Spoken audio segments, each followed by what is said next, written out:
Welcome to the American Roundtable. I'm Al Spry. I'm Drea. We have all kinds of stuff relating to the president and the talk of impeachment on today's show. Plus, we'll be looking at the opening of some archives relating to JFK's assassination. All kinds of stuff happening on the American Roundtable, which is, of course, your insight into what's going on in politics, etc., etc. We're getting into the tough zone.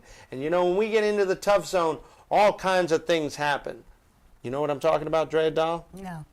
I'm telling you that you're just being coy. All kinds of things come out. We're going to be talking about it, giving you our own unique perspective at your half-hour political power. And we are here to give it to you, the straight dope, every weekday morning. Sunday mornings at 9.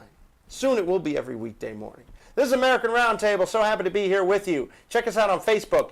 Facebook.com/USA Roundtable. No one.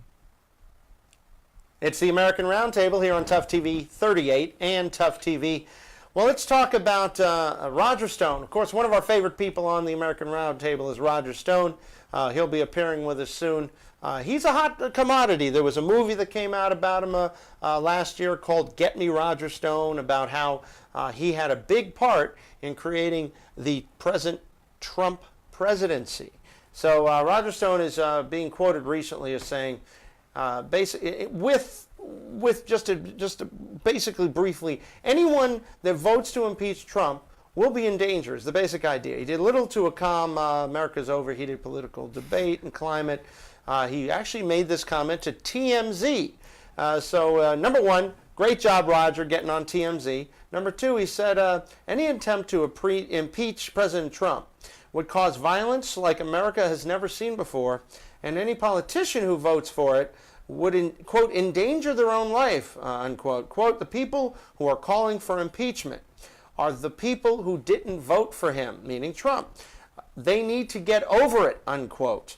Also, Stone, who advised the campaign for its very beginning, you could call him, in effect, the kingmaker of President Trump, said, quote, they lost. Their candidate had every advantage. They spent $2 billion. We spent $275 million. Sorry, we whipped their A. It's over. You lost. Sore losers. And then he said, this is not 1974. Stone, of course, who served in the Nixon administration. Try to impeach him, says Roger Stone. Just try it. You will have a spasm of violence, an insurrection in this country like you have never seen before. Both sides are heavily armed, my friend, unquote. Stone said he wasn't advocating violence, was not advocating it, only predicting it. Some House Democrats have been pushing for impeachment, though Democratic leaders have been more cautious, calling for an independent commission to investigate Trump's Russia ties instead. Now, you not got to know, Drea Doll, impeachment is a political decision. Yes, and there are no Russia ties. It's been forever. They can't find anything. It's time to let it go. Well, I do believe that we do need the investigation just so that people don't think there's a cover-up, but I don't think they're going to find anything, personally speaking. Haven't they been investigating this whole time? They've been investigating since probably right around the time he took office. So we'll keep an eye on this, of course, but it's quite an interesting story and quite an interesting insight from good old Roger Stone, who was just up here a couple months ago doing an event. We had a chance to talk with him on a one-on-one basis, me and, of course, the wonderful Bill Strickler. And we'll keep you abreast of everything as it happens. They're sore losers. This is American Roundtable on Tough TV and Tough TV 38. Welcome back to the American Roundtable. So happy to have you here, the beautiful Drea Doll. I am a lucky man to be working with such a beautiful and insightful individual. Let's talk about how Donald Trump is fed up. You know, he's fed up again. Oh, he's always fed up. That's right. This time he's fed up with, supposedly, rumor has it, Rex Tillerson. Could he be the next name banished from President Trump's inner circle? All I know is calls for the Secretary of State's head are growing louder in the White House. Trump has grown increasingly frustrated with Tillerson. The nation's top diplomat didn't do his cause any benefit by drawing a line between America's values, quote unquote, and the president's. Speaking on Fox News about the deadly violence in Charlottesville, Tillerson said, per the Washington Post, "I don't believe anyone doubts the American people's values or the U.S. government's commitment to defending them." When host Chris Wallace asked whether Tillerson was separating himself from Trump's comments, which included blaming many sides for the fighting, Tillerson responded, "The president speaks for himself." Now let's turn a little bit to Kathy Griffin. You're not a big fan. No. Now you remember, of course, a few months ago, Kathy Griffin made a lot of headlines. She held up a President Trump head that's bloodied with a neck cut off and took a picture saying, "I want Trump's head in effect. It's supposed to be shock art." She got into a lot of trouble. Nobody wants your head, Kathy. She had to apologize. Well, she did. But now she's unapologized.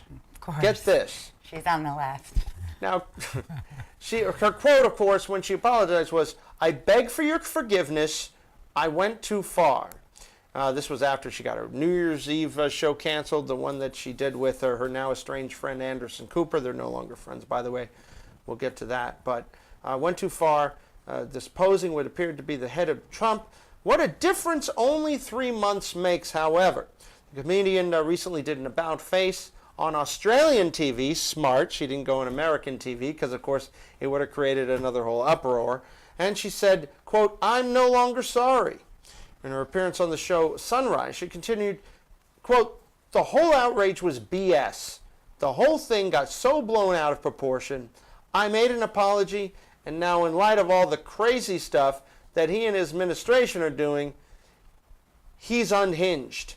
USA Today reports the show's host asked Griffin if she still thought she went too far, and her reply was unequivocal. Quote, "No, you're full of CRAP, stop this, stop acting like my little picture is more important than talking about the actual atrocities that the President of the United States is committing." As for which atrocities she was actually referring to, she called out Joe Arpaio's pardon. How is that an atrocity? I don't know. Also said that she also Trump's call for transgender military ban. Obviously, she's getting advised by her advisors to. Does this anyone is the listen time. to Kathy Griffin if she's not doing something ridiculous? I don't know. What's her shtick? I haven't watched her in years. I have no idea except for her surgeries. She has a lot of them, right? Yeah, but not good doctors. They couldn't remove her head from her. Well, why don't you like her? She's horrible. Who would hold anyone's head like that? Like, you mean like this or, Yeah. or like this? Well, all of it. Well, all I got to say is, Kathy Griffin, you have also angered Anderson Cooper. The 17-year friendship with Anderson Cooper is kaput. This is one time I like Anderson Cooper. In an extensive interview with The Cut after the fallout from the photo shoot, a comedian reveals that while 4 of Cooper's colleagues at CNN contacted her to check in after she was dumped from the New Year's Eve thing, she heard nothing from Cooper himself.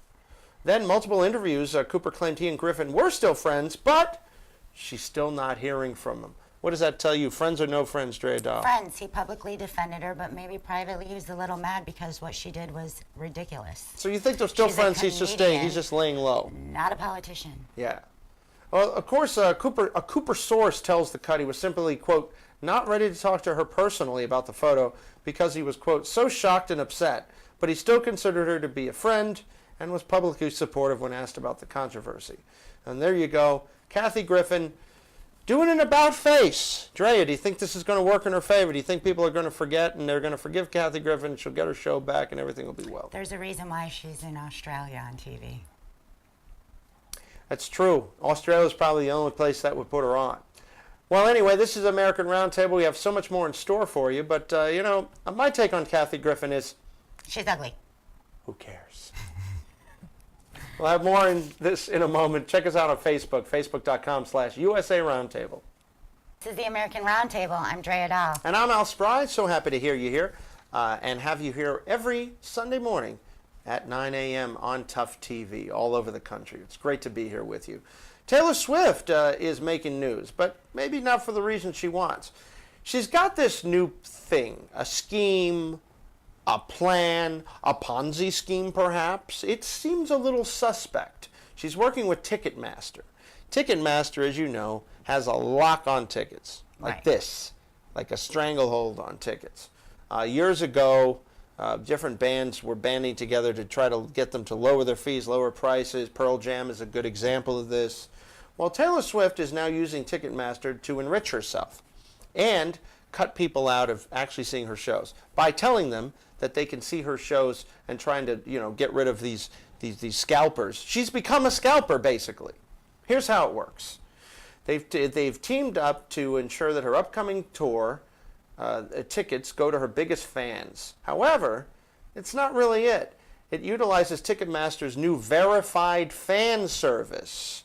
Can someone say tiered service? Another word for a tiered service. It asks fans you have to buy Swift merchandise to promote her music on or promote her music on social media to earn boosts to their place in line for tickets. Whereas it used to be very fair. Whoever got in first got it. So now people have to spend, probably hundreds of dollars just to get a better seat for a Taylor Swift concert. And they're paying Taylor. Of course, Ticketmaster gets a cut. They always do. So what they have essentially done is they've alleviated the stress and anxiety of dealing with scalpers by just dealing with Swift. Now, what else do you call someone who charges more than the listed price for a ticket to a concert? She's really doing that. She's only taking the fee separate. Your thoughts, Drea? Taylor Swift, just because they call you a snake doesn't mean you have to actually be one. Who calls her a snake? All these other celebrities. It's like a big thing. That's where all the snake rings and stuff are coming Is that from. what it is? Snake is Yeah. not something really nice to be called. No. You know, And I she's- love T-Swizzle, but this is very wrong. I mean, now you're just making people buy more. I'd rather pay the higher ticket price than buy a snake ring. Well, sure. She likes to play with her image. She obviously knows she's she's been known as be very calculating. She kind of learned it from her parents. First she was a country star, and then she's very opportunistic. And This is making her a mean girl, like they call it her. kind of almost is. Because look, any fans who pre-order Reputation for boosts and want to actually get in on the day it's released, this is her album, have to pay a $48 shipping charge. There goes your reputation. So it sounds like Best Buy with the water, with the gouging that we talked about on an earlier show. But then there's the fact that her fans are encouraged to buy multiple copies of Reputation to get more boosts. Awesome. You don't need just one copy of Reputation. At $48 shipping. Why don't you get handling. 4 Is she or bringing 5? it herself for $48 shipping? So basically, at this thing called Paste, Hannah Fleming notes the system's obviously skewed with the benefit of fans who actually have a lot of money. Quote, wealthy Sally can purchase the album up to 13 times and get the golden ticket, but poor Sally could just watch the video an infinite number of times and post on social media, but frankly, she doesn't really stand a very good chance against rich Sally. So you have to buy several copies of the same album? Or buy other merchandise that she sells, and it's just a way to kind of, it's a scam. It sounds like a scam. I think, in my opinion, it is. I don't think it's very fair to people that don't have a lot of dough, and you're giving them basically worse seats. So That's horrible. yeah, it's Way to be a mean girl. and they're framing it like it's being a way for Ticketmaster to weed out the bots and the spammers and the scammers when they themselves have just taken over the business. But one thing to have fans register and be vetted as non-scalpers before they buy tickets, that would be the way to do it. This instead is getting people to buy merchandise. One item is a $60 snake ring plated with 14 or 24 karat gold. So basically, shame on you, Taylor Swift. The I old think you're very Taylor's talented. dead. I like your music, but this is not fair. Let's be fair to the fans. What do you think? Well, she said in her new song, the old Taylor's dead. Guess so. I Thanks. don't think I like the new Taylor. Me neither. I'm not happy with this. Anyway, we'll have more for you on the American Roundtable on Tough TV and Tough TV 38. Welcome back to the American Roundtable. It's interesting about Taylor Swift. Now, I like Katy Perry. You, of course, are not a Katy Perry fan either, but you're more of a Swift fan. Yes. I So love now what? Taylor. What happens? Swift goes down a little bit. Will Katy Perry go back up a little bit or what? Taylor Swift needs to fix this because the scalpers can afford to buy your album 400 times. The rest of us cannot. Well, let's turn to politics and Trump's pardoning of Sheriff Joe. Sheriff Joe Arpaio is 85 now, I believe. He's one of the most favorite sons of Arizona. I mean, this guy's been around since I was a kid. And he's the guy who bought the pink outfits for the inmates to wear, and he makes them do the hard labor, and he has this immigration policy. And, yeah, he's tough. He's very tough. But President Trump, he defended his pardon of Joe Arpaio. He actually pardoned him. I thought the charge was a little bit trumped up, no pun intended. But he basically had him on contempt charge or something for stopping illegal immigrants, which isn't that what he's supposed to do? But anyway, President Trump defended his pardon of Arpaio, a move that has drawn ire on both sides of the political aisle. The controversial former Arizona sheriff is, quote, very strong on borders, very strong on illegal immigration, Trump said. He's loved in Arizona, that's a quote. I thought he was treated unbelievably unfairly. And he added that he purposely pardoned Arpaio during Hurricane Harvey because he assumed the ratings would be far higher than they would normally for his announcement of the pardon. The Washington Post notes, on the contrary, the timing of Trump's announcement seemed to be an attempt at a classic news dump as the nation focused on the impending storm, which is really the truth. This is actually the time you would do something like that because everybody's attention is elsewhere. Sheriff Joe is a patriot, according to Donald Trump. Sheriff Joe loves our country. Sheriff Joe love him. Sheriff Joe protected our borders, and Sheriff Joe was very unfairly treated by the Obama administration, according to the president. I stand by my pardon of Joe Arpaio, and I think the people of Arizona, who really know him, would best agree with me. He also noted then President Bill Clinton pardoned Mark Rich, the husband of a big donor, and suggested that then President Barack Obama may have pardoned Chelsea Manning, but in actuality, Obama only commuted Manning's sentence. At the same press conference, Trump declined to name Russia as a security threat.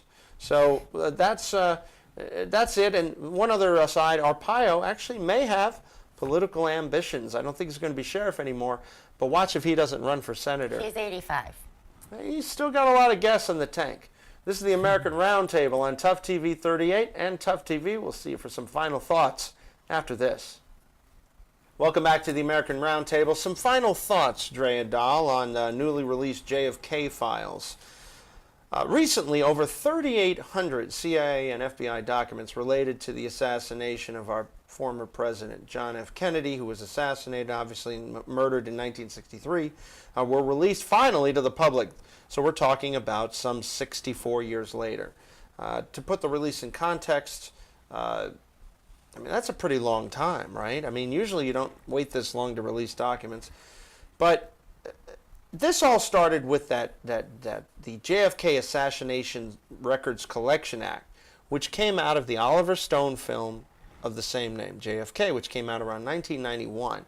After there was a media firestorm around the film, right? And people in Congress who thought Oswald acted alone said, let's open the files and show everybody. And those in Congress who thought it was a conspiracy said, let's open the files and we'll show everybody it's a conspiracy. So for different reasons, everybody said, yeah, let's open the files. But the upshot of it was the CIA and the FBI and other government agencies were no longer allowed to make the decision about what could be released and what couldn't.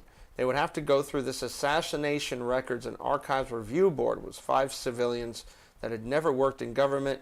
So basically, this is actually an early release, Drea. It's about 3 months early. What do you think of this release of documents? What do you think they're going to find? I'm all for the release, but I don't think they're going to find anything different. The reason why is the same people that allegedly would have covered it up or made the conspiracy are going to be the ones that wrote this report.